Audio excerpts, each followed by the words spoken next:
د حکومت نه زموږ د اپیل دی او دا درخواست چې رور راشه دا زموږ د مین بازار مزدوران وګورئ او مین بازار زموږ د خویندې میندې بچي د ولږې تندې او بې دغه مري میسج چې ولېږي نو په دې به 81 باندې که نه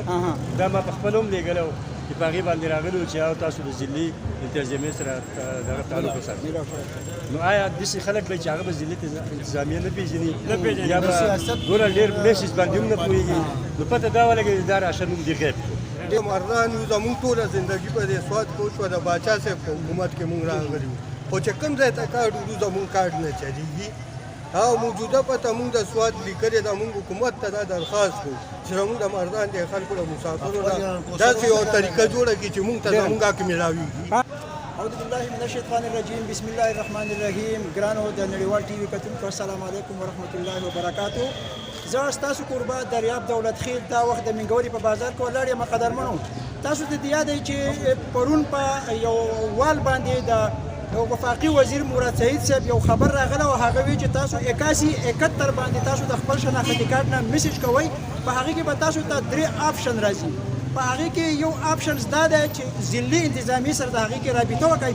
قدرمنو څومره میسجونه چې من کړي دي عوامو چې هم څومره میسجونه کړي په هغه کې هم صرف هم دغه یو میسج راځي چې برای مهرباني تاسو د خپل ضلعي انتظامیې سره رابطه وکړئ. قدرمنو ضرورت د دې خبرې ده چې ضلع انتظامیه هغه ډي سي صاحب دی نو آیا یو خطا که د وخت واکمن وایي چې تاسو ګڼه مه جوړوئ په یو ځای کې ډېر خلک مه ودروئ نو آیا سوال دا پیدا کېږي چې د ډي سي صاحب سره د ضلعي انتظامیې سره به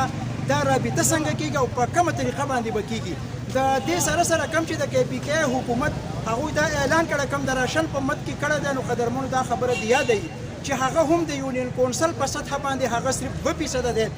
نو دا 2% موږ دا ګڼو چې آیا دا د دې قام سره دا یو مذاق دی دا د 100% چې ځکه چې د اسلامي جمهوریه پاکستان دا وخت څومره ولس چې دی هغه غالبا 75% عوام هغه وزګار دی او هغه د ستونزو سره مخ ته د هغو کاروبارونه په ټپو پاتې شوي دي د هغو کاروبار بند دی د هغوی څه قسم د رزق دنده نشته دی. حکومت پاکستان او د په خصوصي توګه د KPK واکمنو له پکار دي چې هغه د 2% په ځای باندې د یونین کونسل په سطحه 2% نه بلکې دا د 100% کې چې کم مستحقین چې دي هغوی ته خپل حق میلاو شي. د دې سره سره په هغې کې سیاسي ورکران هم ګرم شوي دي چې هغه د اقربا پرورۍ په بنیاد باندې ګرځي او هغوی د شناختی کارت نقلونه د یو بل نه جمع کوي. خو هغوی هم دا سوچ نه کوي د دې نه معلومه دا شوه چې زموږ سیاسي ورکران هم کم فهمه دي او هغوی ته دا پته تر اوسه نه ده لګېدلې چې دا 2% دي خو د مستقبل دپاره هغوی د خپل ووټ بینک بیلنس دپاره هغوی سرګرم شوي دي. نو موږ د وخت د واکمن نه پر زور دا غوښتنه کوو د دې عوامو په مد باندې کوو چې د وخت واکمن دی هغوی د 100% کې او بیا چې د یونین کونسل په سطحه کم سیکرټریانو ته هغوی ته ذمهواریانې میلاو شوي دي هغه 4 کسیزه کمیټۍ دي صرف هغه د 4 کسیزه کمیټې د خپل کار وکړي او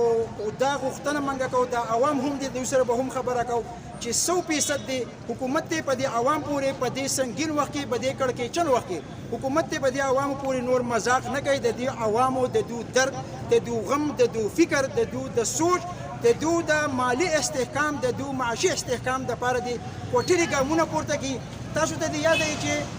هغه واکمن کوم چې د ترک طیب اردګان هغه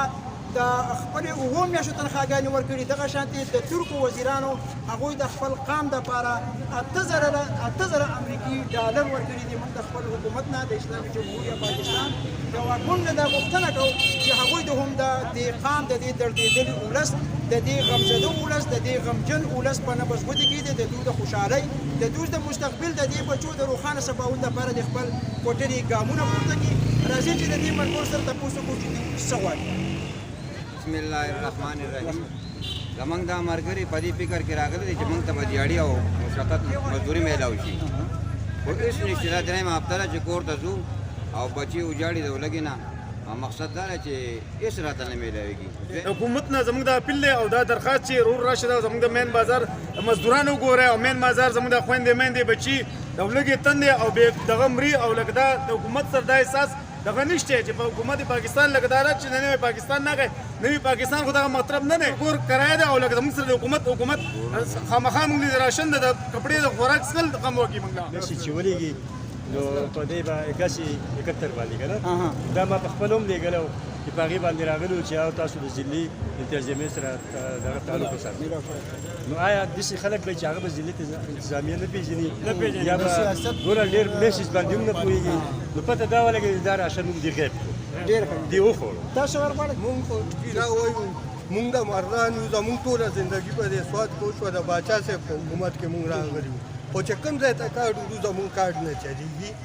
او موجوده پته مونږ د سواد لیکلې ده، مونږ حکومت ته دا درخواست کوو چې زمونږ د مردان د خلکو د مسافرو نه